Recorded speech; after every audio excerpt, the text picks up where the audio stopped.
Hello there, I'm Lloyd Evans. Welcome to The Bunker. It's time for another voicemail. Today's voicemail is from Madison. Let's listen to what Madison has to say. Hi, Lloyd. My name is Madison. Feel free to use this, and thank you for doing these voicemails on your channel. I really appreciate listening to them. But basically, I grew up a witness. My whole family, me and my parents were pioneers, and my dad was an elder. And I woke up in 2016, and I left really quickly after I woke up. I just packed all my stuff and told my mom the same day that I was leaving and moved out. And right before I left, my dad was disfellowshipped. And I think the elders felt bad for me, so they didn't try to disfellowship me. But so basically, I'm still technically in it. But my since I left, I've had this on again, off again relationship to my parents where we talk for a few months straight and then they'd stop talking to me. Usually they would try to witness to me and I would just say no, and then we would just stop talking for a while, besides occasional check-in texts. My dad's since been reinstated too, but I in 2020, in March, when COVID hit, my mom reached out to me. I'm a nurse, so I think she was worried. And then we started talking every day, my mom, my dad, and I. And we were texting, and usually it was them texting me or calling me. And we saw each other in person a couple times. And it was not like they were trying to witness to me. They were just, it felt like they talked about their life as a witness, but it was just conversations about our day, and it felt like just parents talking to their child. And that was the first time I'd had that in so long, and it was actually kind of nice. And I was also having health problems, and that my mom has the same issues as well, and I was able to go to her for advice. And it was just really comforting to feel like I have parents again.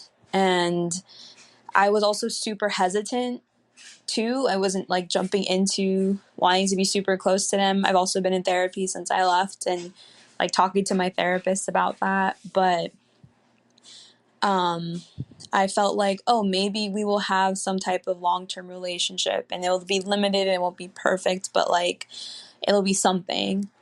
And then the memorial season happened this year, and my mom invited me early March and to go to their house to watch the Zoom meeting. And I told them, thank you so much, but I don't believe in it anymore. And I'm happy to spend time with you guys, but I don't know if you want me there. And she said, thank you, and I love you. And since then, they've kind of ghosted me. I texted them, and I would get one-word responses, and then finally it was just nothing. And it was, I'm 99% sure it was because of the memorial, me turning it down, but it was super painful. And yeah, I thought that maybe they'd want to have a relationship with just me, but it's clear their cult conscience probably got the better of them. And I guess my question to you is I know my parents will probably want to start talking to me again in the future at some point, especially if I, choose to have kids. I've been with my partner for a while now, and we've been talking about having kids. And I guess my question is in this on again, off again, unstable relationship better than completely cutting them off? Because I've been thinking of just dissociating and cutting them out completely, especially if I have kids, because I wouldn't want to subject them to that either, and having grandparents and then suddenly them just disappearing. That wouldn't be fair to them, or is it better to just have something, because that's better than nothing with them? And I guess that's what I'm wondering, maybe in your experience with your dad and your in-laws, is that very limited, frustrating relationship better than nothing at all, especially for your children? Or maybe whatever or the viewers want to weigh in, that would be helpful too. So yeah, thank you so much for listening and for your channel, and I really appreciate it. Thanks. Well, thank you for that excellent message, to which I'm sure many of my viewers will relate. I can certainly relate to it.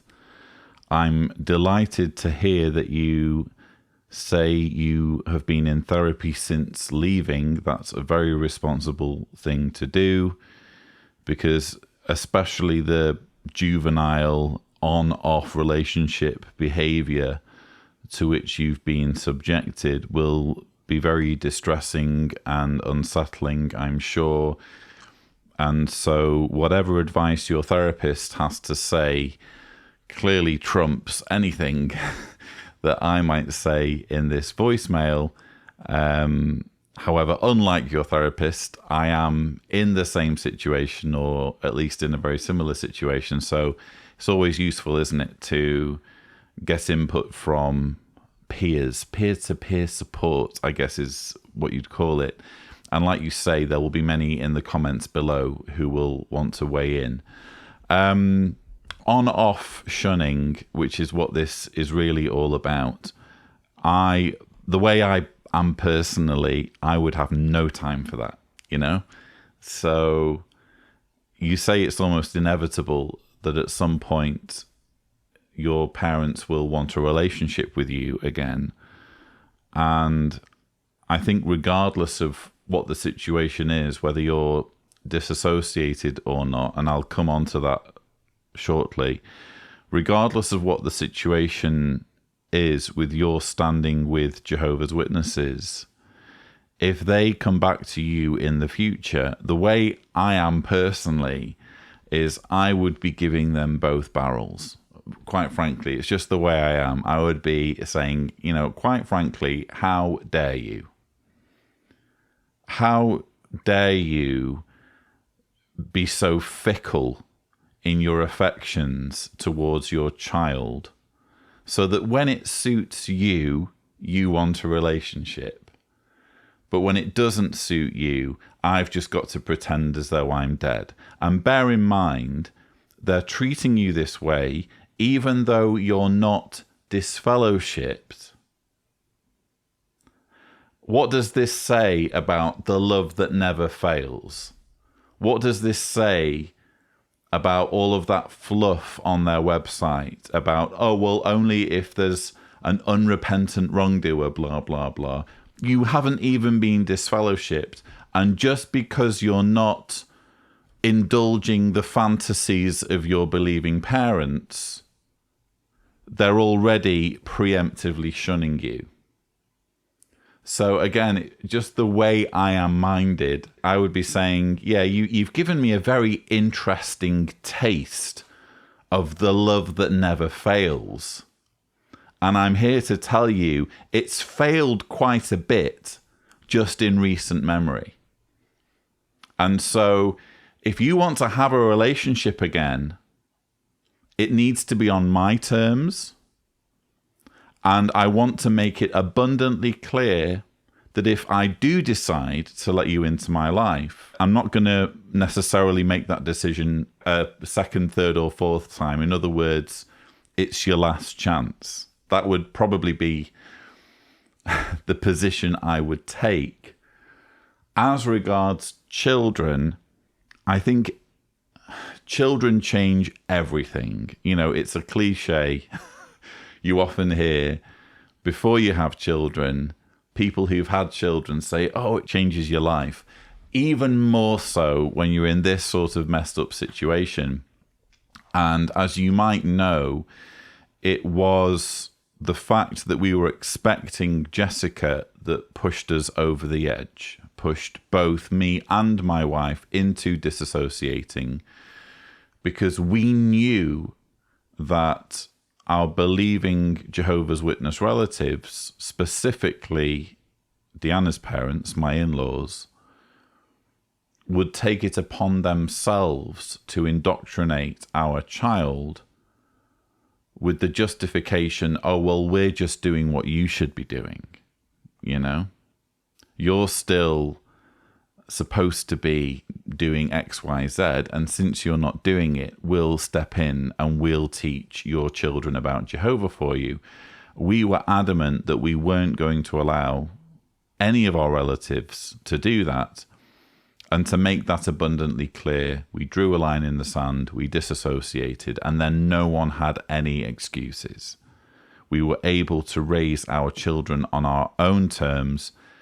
I don't mind telling you that even though we took that position, we made that stand, inevitably we've had problems now and then with Deanna's parents slipping into saying something that really amounts to child indoctrination. But because we've made our position clear from the outset, we've been able to go to them and say, this is completely unacceptable, stop it now, or you're not going to be spending time with our children. And they've known they're the ones in the wrong, you know? So whether that's worthwhile thinking about in terms of whether you disassociate or not, it really is all about your kids. Because ultimately, you need to decide to what extent you want your parents in your life. I would imagine their behaviour thus far will have a bearing. I would imagine you'll want to reflect on the fickle nature of their love for you and the fact that they can apparently turn their love on and off like a tap. That's something that's worth thinking about. But when it comes to disassociation, well, that's obviously going to make it more likely that they will stick with the shunning. But you need to, in that instance, really be thinking about what's best for your children and what's the likelihood of your believing parents trying to indoctrinate your children if you're simply faded versus if you're disassociated. These are really tough decisions that I can't make for you. No one should make for you. Only you can make these decisions for yourself.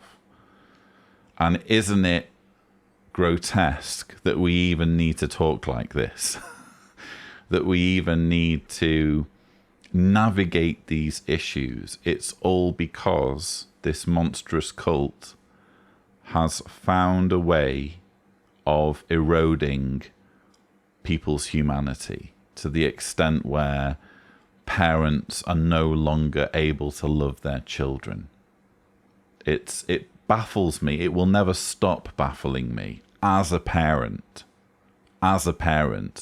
that this overwhelming feeling of love that I have for my children can evaporate in other people, can evaporate in, for example, my dad, who still hasn't met both of his grandchildren. So I feel for you, I really do.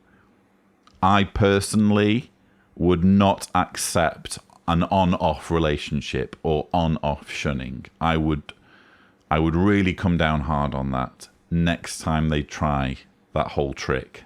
I would be like, oh, there's a bit of deja vu going on here, don't you think? I would be making it abundantly clear that their behavior is unacceptable. But as to the whole issue of whether to fade or disassociate in the context of planning for children, that's sort of a different conversation. That's sort of a different problem, and one that needs a lot of careful thought as to what the ramifications will be in you raising your children and to what degree the previous indoctrinated generation will try to get their claws in to your child's mind. But that's all I have to say on this particular voicemail. If you would like to leave a voicemail, the thing to do is go to speakpipe.com/Cedars, remembering to indicate clearly if you don't want me to broadcast your message on my channel.